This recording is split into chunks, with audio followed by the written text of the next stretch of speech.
Sur l'un des aérodromes les plus fréquentés de la planète, Ok, il est passé, allons-y. un Boeing 747 cargo transporte du matériel militaire.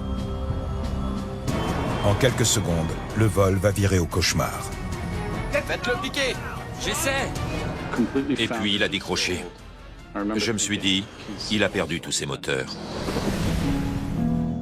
L'accident a été filmé, Bon sang, c'est l'avion. ce qui va mener les enquêteurs à la conclusion la plus évidente.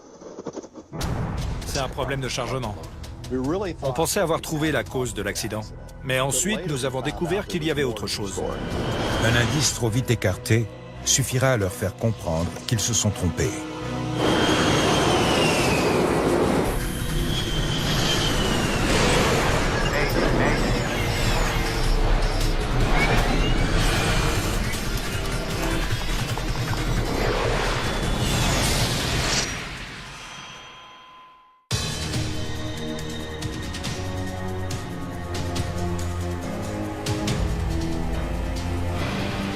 L'aérodrome de Bagram, au nord-est de l'Afghanistan, bourdonne d'activité. Tour de contrôle Bagram ISAF, 95 Alpha Québec, prêt au roulage. L'équipage du vol 102 de la National Airlines s'apprête à terminer un quart particulièrement épuisant. Pas mal de turbulences. Ouais, c'est vrai. Il transporte un chargement militaire dans un 747 converti spécialement et stationne sur la piste en attendant l'autorisation de décoller. Dites à l'hôtesse que je suis prêt pour mon homard. Elle est en train de servir du caviar en première. Les membres d'équipage ont tendance à plaisanter quand ils sont stressés ou quand ils se retrouvent dans des situations inhabituelles. L'équipage est américain. Le commandant de bord, Brad Asler, rentre chez lui retrouver sa femme enceinte. À sa droite, son copilote, Jamie Brokaw. Un deuxième commandant de bord, Jeremy Lipka, est assis sur le strapontin. Michael est derrière? Je l'ai pas vu. J'espère qu'il est là. Oui, il est là. Dans la cabine derrière le cockpit se trouve le superviseur de fret, Michael Sheets, ainsi que 2 techniciens et un copilote remplaçant. Grâce aux pilotes supplémentaires, l'avion peut parcourir de longues distances sans escale. Les membres d'équipage sont tous des civils, sous contrat avec le ministère de la Défense. L'armée américaine et ses alliés ont construit plus de 50 bases en Afghanistan pendant la guerre. Bagram est de loin la plus grande. Il y a des salles de sport, 7 restaurants gigantesques, il y a des magasins, il y a un Burger King. Au plus fort de son activité, la base accueillait plus de 40 000 personnes. Désormais, après 12 années de conflit, l'armée réduit ses effectifs. On rapatrie les hommes, les armes et le matériel lourd. Chaque jour, la tour de contrôle gère plusieurs centaines de vols à l'arrivée et au départ de l'aérodrome. Aujourd'hui, le vol 102 de National Airlines n'est qu'une des innombrables pièces de ce puzzle complexe. D'après son plan de vol, l'avion est parti de Châteauroux, en France, pour rejoindre le camp Bastion, en Afghanistan, où l'équipage a embarqué 94 tonnes de matériel. Il devait initialement l'emporter directement à Dubaï. Mais le vol a été dérouté via Bagram. L'équipage attend maintenant depuis plus d'1 heure l'autorisation de décoller. 95 Alpha Québec, vous êtes autorisé à décoller dès que possible. Ok, allons-y. Ils sont enfin autorisés à décoller. Prêt à décoller, 95 Alpha Québec. 95 Alpha Québec, roulez jusqu'à la piste numéro 3.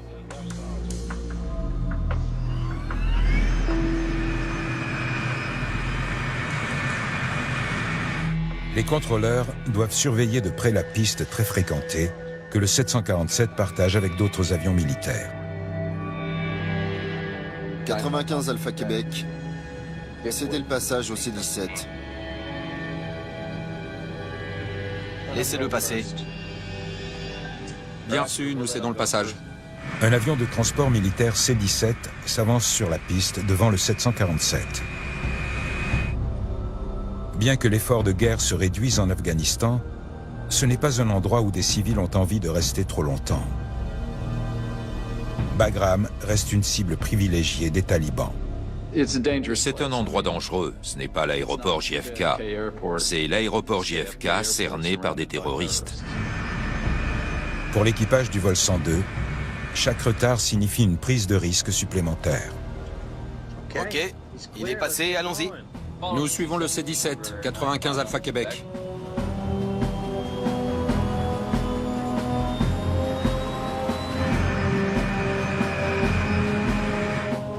Checklist avant décollage. Volet. Check. Ils doivent se demander ce qu'ils sont censés faire si jamais quelqu'un leur tire dessus depuis le sol. Il y a une grosse pression. Le C-17 a décollé. Ça donne quoi l'autre aile? C'est bon? C'est parfait. Tout est en ordre? Oui. Ils doivent attendre de nouveau l'autorisation de décoller. Ils sont en service depuis plus de 20 heures d'affilée. Une fois à Dubaï, ils pourront se reposer. On l'aura pas volé, je vous le dis. Si je dors pas, je vais pas faire de vieux os. Je suis dans le même état d'esprit. C'est une situation très stressante. Ils avaient hâte que leur journée se termine. Finalement, à 15h25, ils reçoivent l'autorisation de décoller. 95 Alpha Québec. La piste 3 est dégagée. La piste est libre. Prêt au décollage. C'est le copilote qui est aux commandes pour ce dernier vol. L'avion doit atterrir à Dubaï dans 2h30. Quand vous avez été retardé comme ça et que vous avez enfin l'autorisation de décoller, c'est un grand soulagement. Au même instant, le journaliste militaire Steven Hartoff se trouve sur la route périphérique de la base. Il a passé la journée à prendre des photos pour un magazine. On a décidé d'aller manger un morceau. Et j'ai vu sur la gauche du camion un 747 blanc et violet. Et je me suis dit que c'était un bel avion. Il avait l'air flambant neuf. V1. Rotation. Montée positive. Rentrez les trains. Train rentré. Il s'est élevé devant nous et a commencé à virer. Et j'ai tout de suite vu que quelque chose n'allait pas. L'angle de la montée paraît anormalement élevé. Qu'est-ce qu'il a cet avion? On aurait dit qu'il montait par à-coups. Et j'ai dit à Chris, qu'est-ce qu'il a cet avion? Il est en train de prendre feu?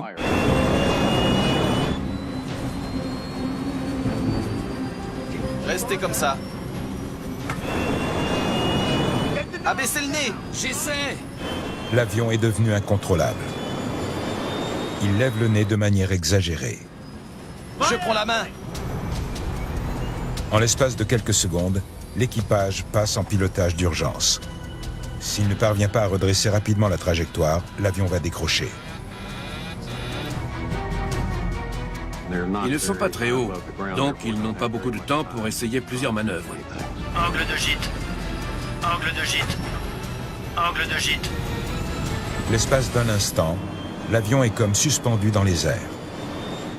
Et tout à coup, il a eu l'air de tanguer dans notre direction. J'ai vu ce gros 747 arriver sur nous. Arrêtez la voiture.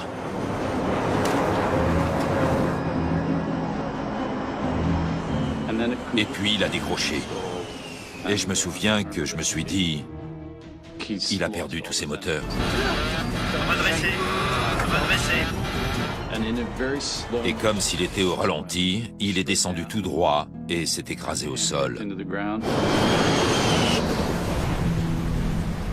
L'explosion a été impressionnante. Ça a fait comme un champignon atomique. C'était énorme. On a senti le sol trembler sous nos pieds. Depuis la tour, le contrôleur assiste impuissant à l'accident. C'est la pire catastrophe aérienne civile que l'aérodrome de Bagram ait jamais connue. J'ai attrapé mon appareil, fixé un objectif et pris quelques photos. J'ai agi par réflexe. Voir ces gens mourir, c'était dur. Très dur.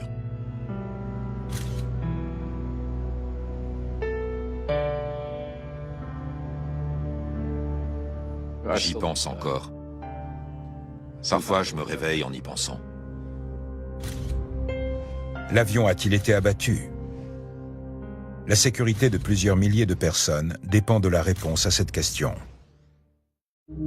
Les autorités ont identifié les 7 Américains tués lundi dans le crash d'un avion en Afghanistan. Le vol 102 de la National Airlines s'est écrasé sur la plus grosse base militaire américaine d'Afghanistan. Par miracle, personne au sol n'a été blessé. Mais tous les membres d'équipage sont morts. On pense à ces 7 personnes qui étaient là pour leur travail et ne sont jamais rentrées. Un décès est toujours tragique, quelle que soit la circonstance. Mais quand il s'agit de confrères, c'est vraiment difficile à accepter. En quelques heures, les talibans revendiquent le crash.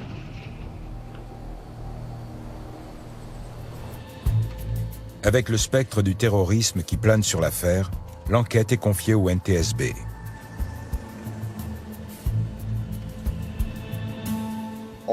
Les conditions n'étaient pas idéales, mais on avait un travail à faire, donc on y est allé. Tim LeBaron dirige l'équipe de 5 enquêteurs. Cette enquête était vraiment différente, parce que c'était sur une zone de conflit. Quand on est arrivé, on nous a donné des gilets pare-balles et des casques en Kevlar à porter sur le site de l'accident. Comme il s'agit d'une base américaine, le NTSB devra travailler en étroite collaboration avec l'armée. Faites voir. Une première fouille sur les lieux a permis de retrouver les boîtes noires.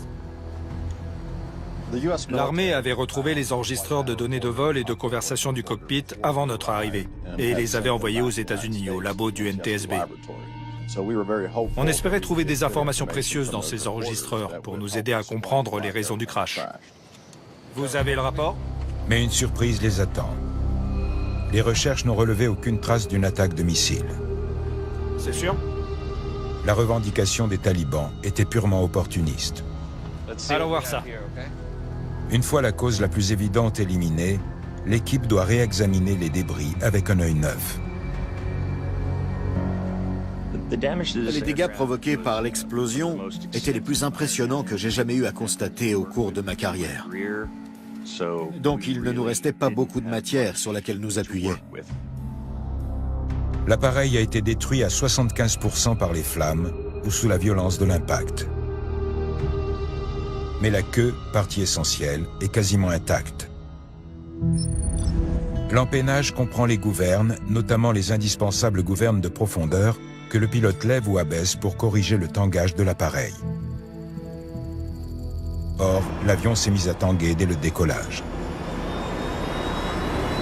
Il nous restait ce morceau de l'appareil, ce qui nous donnait un élément précieux à examiner pour déterminer les causes de l'accident. Les enquêteurs vérifient la mécanique de l'empennage. On a examiné le système hydraulique de la profondeur, mais nous n'avons constaté aucune anomalie. Tout est en ordre, aucun problème. Pourquoi ils n'ont pas réussi à lui abaisser le nez?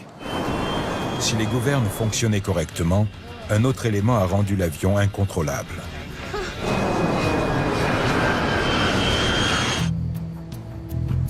Chaque débris est ramassé, jusqu'au dernier, dont quelques objets non identifiés retrouvés sur la piste à plus d'1,5 km du lieu du crash.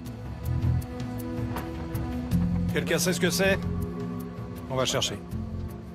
Ce serait la seule et unique visite de notre équipe en Afghanistan. Donc il était important de répertorier et de retrouver le maximum de choses, parce qu'on savait qu'on ne pourrait pas revenir examiner les lieux. Envoyez les photos à Boeing. Les débris sont expédiés aux États-Unis afin que le constructeur puisse les identifier.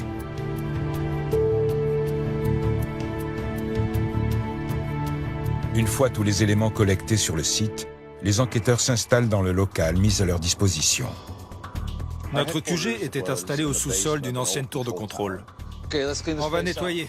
Je vais m'installer là. Il n'y avait pas vraiment d'espace de travail. Il y avait quelques vieux ordinateurs, des panneaux avertissant de la présence d'amiante. Un environnement pas très accueillant. Tandis qu'ils s'installent dans leur QG temporaire, une vidéo de l'accident apparaît sur Internet. Bon sang. C'est l'avion. Filmées depuis un véhicule sur la route périphérique de la base, les images fournissent un indice précieux sur la montée irrégulière de l'avion et sa chute.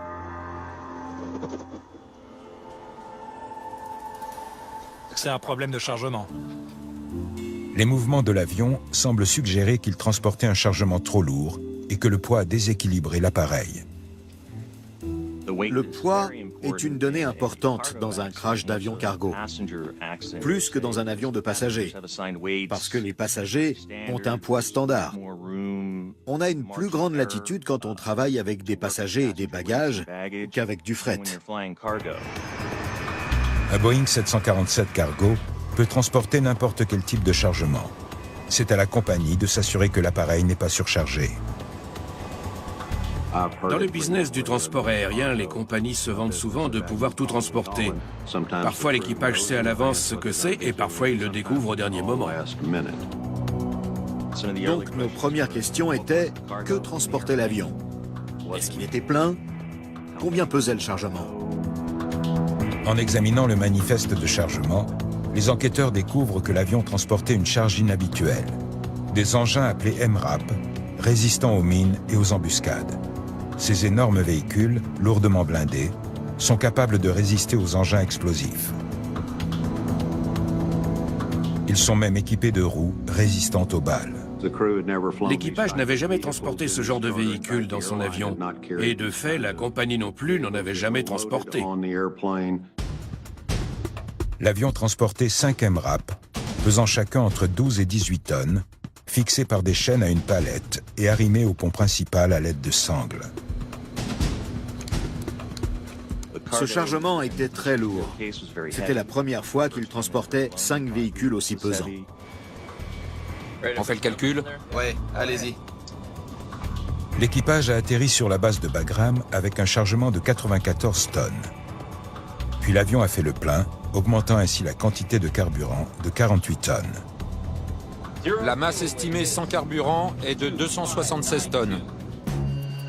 Les enquêteurs calculent le poids exact transporté par l'avion. Masse maximale autorisée au décollage, 394 tonnes.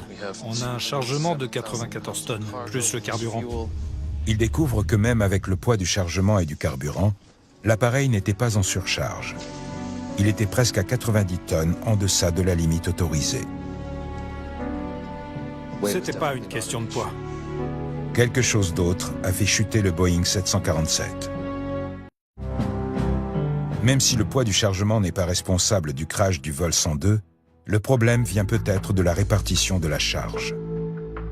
Si l'avion a été chargé de manière déséquilibrée dès le départ, cela va affecter ses performances. Fais voir les schémas. Les enquêteurs étudient le positionnement des véhicules blindés dans la soute pour vérifier l'équilibre du chargement. Ajoute le chargement. 3 MRAP, pesant 18 tonnes chacun, et à chaque extrémité, 2 véhicules plus petits de 12 tonnes. Le centre de gravité avec les véhicules est à 30,4%. Quelques calculs permettent alors de vérifier l'équilibre du chargement. L'avion était capable de transporter cette charge et la répartition était normale. Le résultat est étonnant, mais une autre explication est possible.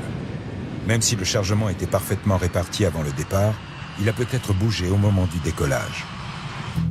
Les enquêteurs se penchent désormais sur les procédures de chargement et vont tenter de découvrir si les véhicules étaient correctement arrimés.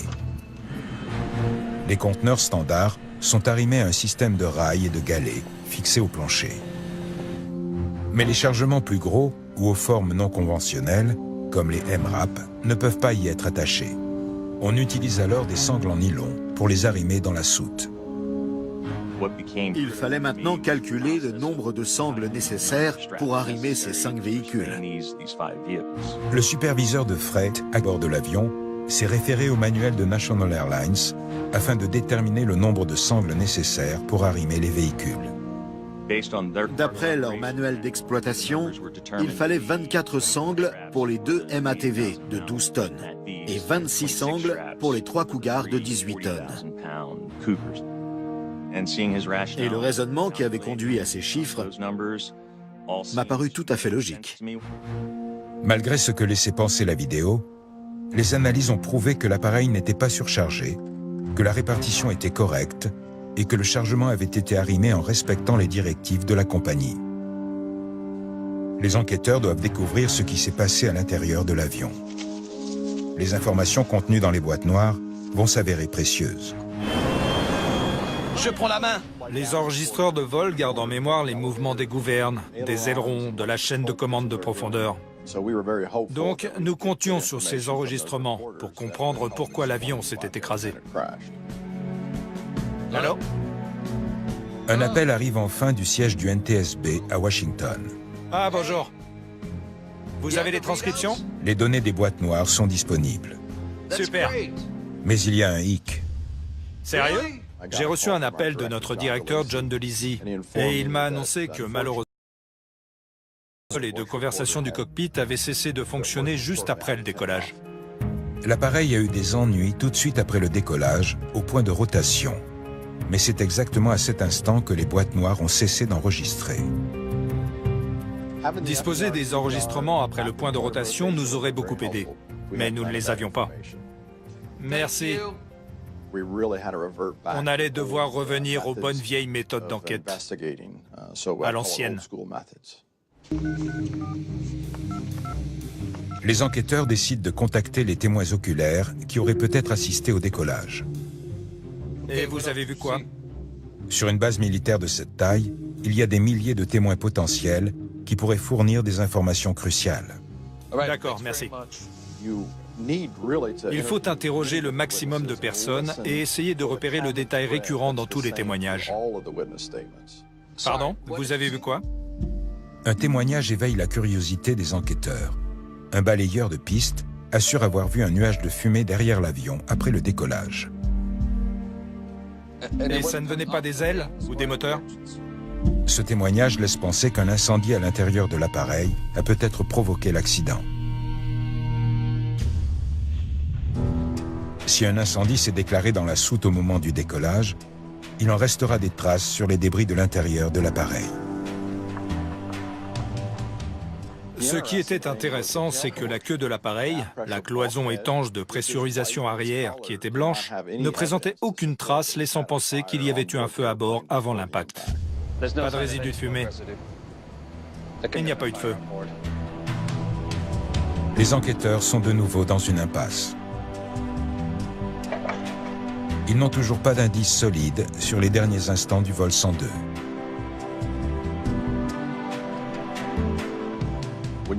Quand on va sur les lieux d'un accident où tout a été carbonisé et qu'il ne reste quasiment rien, comment fait-on pour enquêter? Ce qui est sûr, c'est qu'il y a toujours des indices. Mais l'enregistrement du cockpit... Pour trouver des réponses, les enquêteurs se tournent vers l'enregistreur de conversation du poste de pilotage. Il s'est arrêté 3 secondes après le décollage, mais il fonctionnait pendant que l'équipage attendait sur le tarmac. Allez, on va écouter les 2 heures. Il y a peut-être quelque chose. Voilà le problème. C'est quoi? Le copilote lui montre quelque chose. Voilà le problème. C'est quoi? Une sangle s'est cassée. Fais pause. L'enregistrement semble suggérer que le copilote a retrouvé une sangle cassée dans la soute. Vas-y. Il va rajouter des sangles? Ça a juste glissé un peu. Le véhicule a bougé? Oui, il a resserré les sangles. Bon sang, un des véhicules s'est déplacé. On entendait l'équipage dire que le chargement avait bougé et qu'une sangle s'était cassée. Ça a éveillé notre curiosité. Repasse-le. Toutes les sangles qui devaient les empêcher de reculer étaient détendues. Ça ne devrait pas bouger du tout. Malgré les premières conclusions des enquêteurs, selon lesquelles le chargement était correctement arrimé et ne pouvait donc pas bouger, l'enregistrement semble indiquer le contraire. Donc nous avons appris que le chargement avait bougé lors de l'atterrissage. Et cette information a été cruciale pour l'enquête. Toutes les sangles qui devaient les empêcher de reculer étaient détendues. Qu'est-ce que vous pensiez qu'il allait se passer quand on se poserait sur la piste en freinant? On pouvait rien y faire. Je veux descendre. J'ai peur. Ils ne se rendent pas compte. L'équipage n'était pas formé ni équipé pour savoir si les sangles utilisées étaient suffisantes. J'espère qu'au lieu de juste remplacer la sangle, il va tout consolider. Oui, il les resserre toutes. Stop. Je suppose qu'il parle du superviseur de fret, Michael Sheets. Le superviseur de fret d'un avion de transport est responsable de la sécurité du chargement. Tout l'équipage dépend de lui. Tout va bien? Vous avez jeté la sangle? Vous en avez rajouté d'autres? Ça a bougé de combien? Genre 5 cm, parce que c'est du nylon. Ces engins sont tellement lourds. Ils devraient pas bouger, quoi qu'il arrive. Ils bougent toujours. Tout bouge. Donc, si ces sangles étaient mal fixées, le dernier véhicule s'est peut-être détaché au décollage. Si le chargement se déplace au moment de la rotation, ça peut provoquer un problème de tangage. Un véhicule blindé s'est-il déplacé après le décollage? Pour répondre à cette question, les enquêteurs doivent reconstituer ce qui s'est passé dans la soute avant le crash. Les enquêteurs doivent maintenant démontrer que l'un des véhicules blindés s'est déplacé durant le vol. Les indices vont être difficiles à retrouver dans les débris calcinés de l'appareil.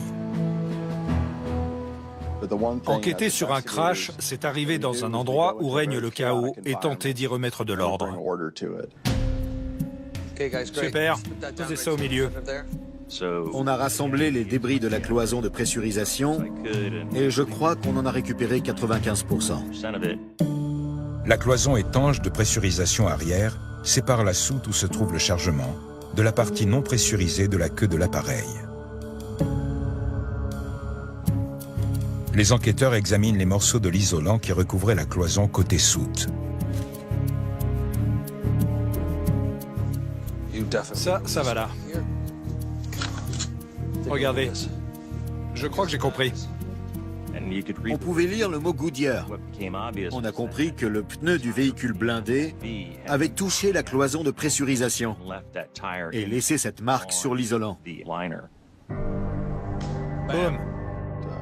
On aurait dit que le pneu s'était écrasé contre la cloison, comme un tampon. On sait quel pneu a fait ça. La marque correspond au pneu de la roue de secours, situé en haut à droite à l'arrière du véhicule. L'engin en question a été retrouvé parmi les débris, endommagé mais pas détruit par le feu. Passe-moi la torche.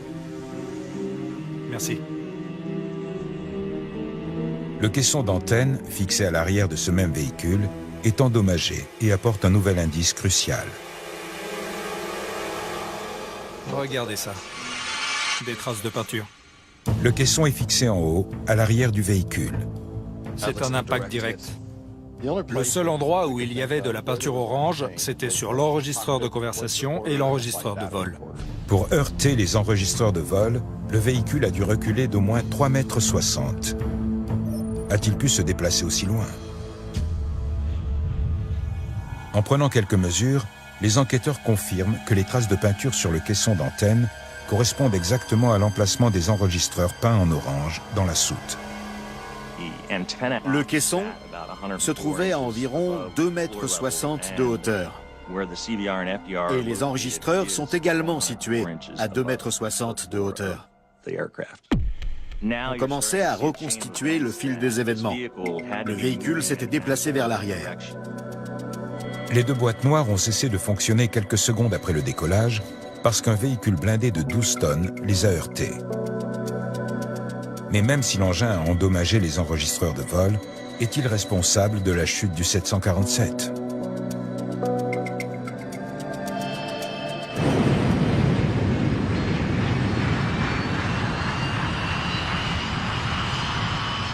Les enquêteurs se tournent alors vers les seuls débris qu'il leur reste à examiner, les objets non identifiés retrouvés sur la piste.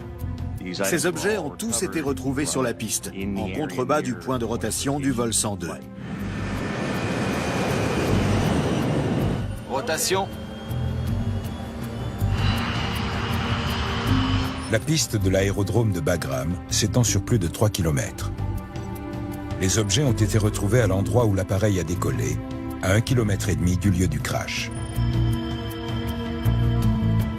On ignore encore quel rôle ils ont joué dans l'accident. Où se trouvaient ces pièces sur l'appareil? Dans le nez de l'avion? Dans la queue? Quelle était leur fonction? Les experts de Boeing parviennent à les identifier. Voilà, le tuyau de retour d'huile. L'un des débris, un morceau de tuyau, provient du circuit hydraulique numéro 2. Tu as le schéma des circuits hydrauliques? Le Boeing 747 possède 4 circuits hydrauliques qui alimentent le système de commande de l'appareil.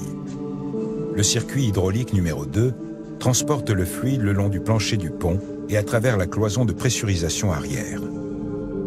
Le tuyau passe par là. Le circuit hydraulique numéro 2 commande l'une des 4 gouvernes de profondeur. Les gouvernes de profondeur permettent de contrôler le tangage de l'appareil. Si le dernier véhicule a traversé la cloison de pressurisation arrière, il a peut-être touché le tuyau du circuit hydraulique, affectant ainsi les commandes de l'appareil. Passe la vidéo. Les enquêteurs décident d'étudier plus attentivement la vidéo de l'accident.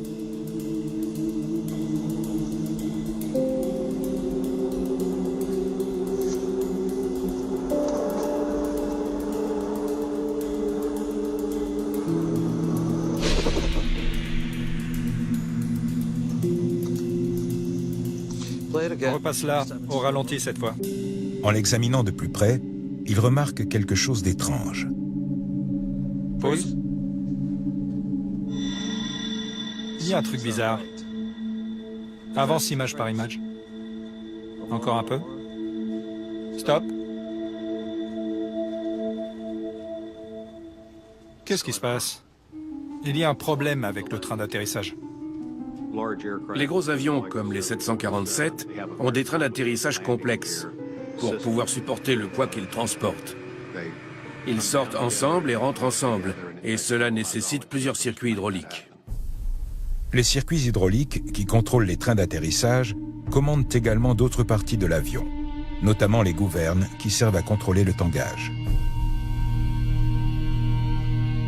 Grâce à un logiciel d'animation en 3D, les enquêteurs créent une copie du 747 avec ses 5 trains d'atterrissage. Comparons le modèle à la vidéo.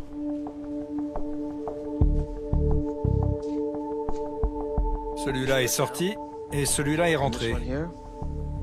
Tu vois? C'est pas normal.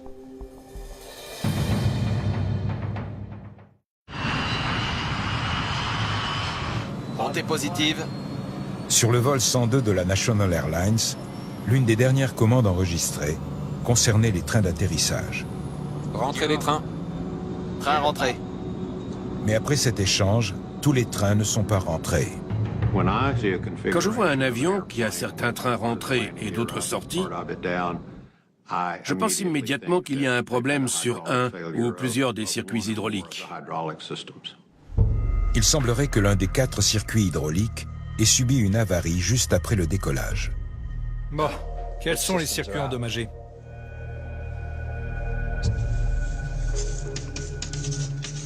Train, fuselage.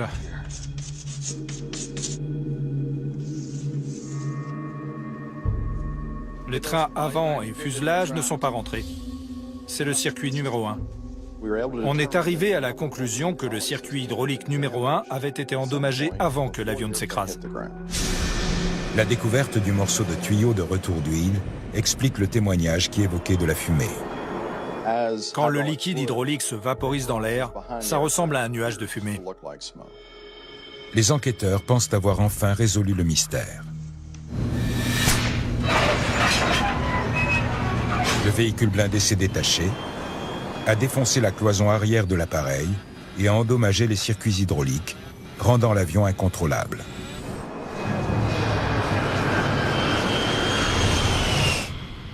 Après 11 jours passés à Bagram, les enquêteurs plient bagages. Il ne reste plus qu'à taper les conclusions et faire une simulation du crash à Washington. On pensait vraiment tenir la cause de l'accident. Mais il n'y avait pas que ça.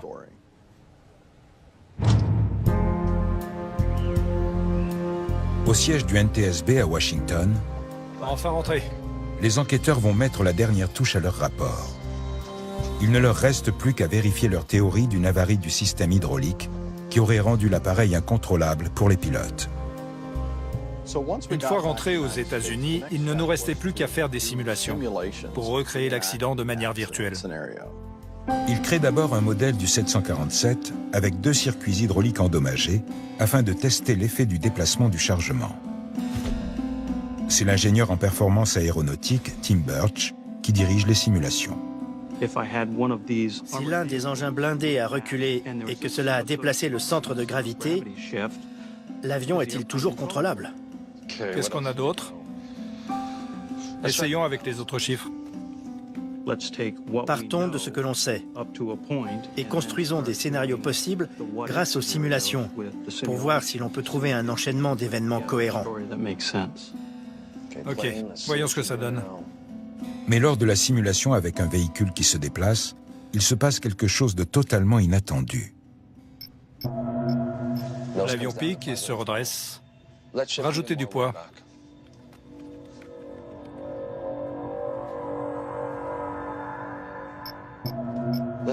Déplacez un peu plus le centre de gravité pour voir.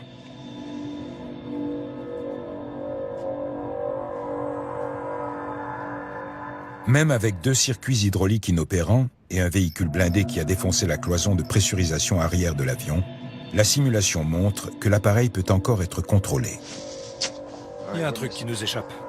La théorie qui semblait si évidente en Afghanistan se révèle fausse. Donc, on s'est creusé les méninges. Il y avait autre chose que l'on n'avait pas vu. La majeure partie des débris de l'appareil est désormais enterrée près du lieu de l'accident en Afghanistan, à des milliers de kilomètres de là. Seuls quelques éléments ont été envoyés aux États-Unis pour y être analysés. Les enquêteurs doivent réexaminer les photos prises sur les lieux afin de trouver un nouvel indice qui expliquerait le crash.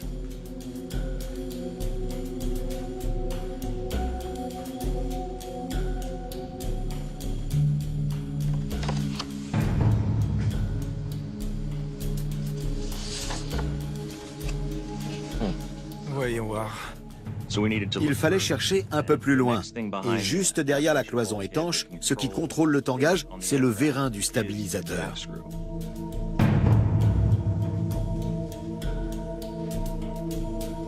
Allô?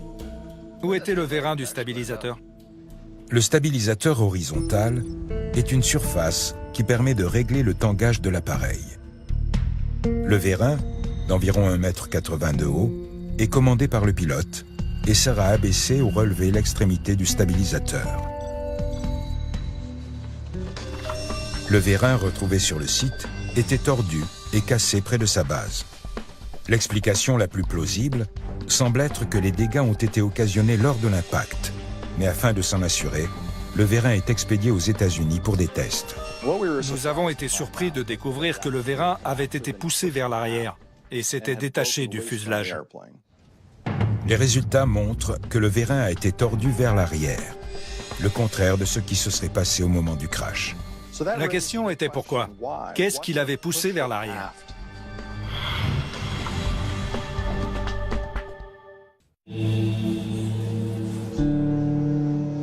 Vous pouvez me l'imprimer? Pour découvrir ce qui a pu heurter le vérin, les enquêteurs examinent le schéma de la queue de l'appareil. Je vois. En prenant quelques mesures, ils trouvent une explication. Ouais. Pile dessus.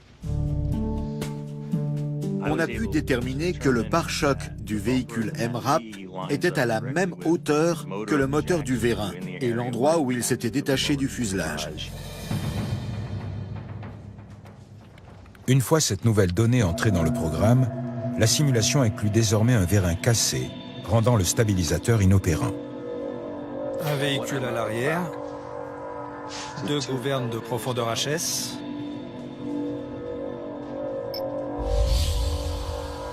et l'avion est incontrôlable. Les enquêteurs savent désormais que le véhicule blindé a brisé le vérin, et c'est ce qui a causé la chute de l'avion.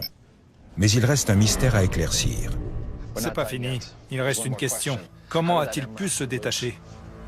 À Bagram, le superviseur de fret a calculé le nombre adéquat de sangles pour arrimer chaque véhicule. Il a basé son calcul sur le manuel d'exploitation des marchandises de la compagnie. Comment le chargement a-t-il pu se détacher s'il a bien suivi la procédure? Nous avons contacté d'autres superviseurs de fret pour bien comprendre comment ils procédaient pour arrimer avec des sangles les chargements qui ne sont pas en conteneur. En révisant ces procédures, les responsables de Boeing sont tout bonnement atterrés. Les constructeurs ont été choqués de voir comment ils interprétaient leurs directives. Pour obtenir la capacité de charge maximale, chaque sangle doit être fixée à un angle bien précis. En modifiant l'angle de la sangle, on modifie sa capacité de charge. Mais la compagnie ne le précise pas dans son manuel. Si on se réfère au manuel d'exploitation de Boeing, en tirant sur la sangle de manière rectiligne, la capacité de charge est par exemple d'1,5 tonne. Mais si on arrime la sangle à un angle de 45 degrés, la capacité diminue. Et à 90 degrés, elle devient nulle. D'après le manuel de National Airlines, quel que soit l'angle d'arrimage, chaque sangle avait une capacité de charge de 2,2 tonnes. D'après les calculs de Boeing, le vol 102 de National Airlines a décollé avec moins de la moitié des sangles nécessaires pour arrimer chaque véhicule. Au mieux, ils auraient pu transporter un seul engin blindé. Tout va bien? Les enquêteurs n'ont rien à reprocher au superviseur de fret, Michael Sheets, qui avait reçu une formation limitée et qui n'était pas certifié. Sans le savoir, il a basé ses calculs sur un manuel incorrect. J'ai de la peine pour le superviseur de fret. Les données, les manuels qu'il avait en main étaient inexacts. Donc, il partait perdant. Mais le déplacement du chargement à lui seul n'aurait pas fait chuter l'avion. Le crash a été causé parce que le véhicule a endommagé le stabilisateur horizontal. Sans stabilisateur horizontal, vous ne pouvez plus corriger le tangage de l'appareil. C'était un événement incontrôlable. Sans stabilisateur horizontal, les commandes du pilote ont l'effet inverse de celui escompté. Une manœuvre pour faire piquer l'avion lui fera relever le nez. Il y a une déconnexion totale entre ce que fait le pilote et ce que fait l'avion. Ça devait être terrifiant. Je peux imaginer la panique qu'ils ont dû ressentir. Le rapport final du NTSB établit comme cause probable de l'accident les directives insuffisantes de la National Airlines pour fixer les chargements hors normes. Il conclut que l'arrimage défectueux du dernier véhicule a provoqué le déplacement de celui-ci qui a traversé la cloison de pressurisation, endommagé les deux circuits hydrauliques et le stabilisateur horizontal, ce qui a eu pour effet de rendre l'appareil totalement incontrôlable.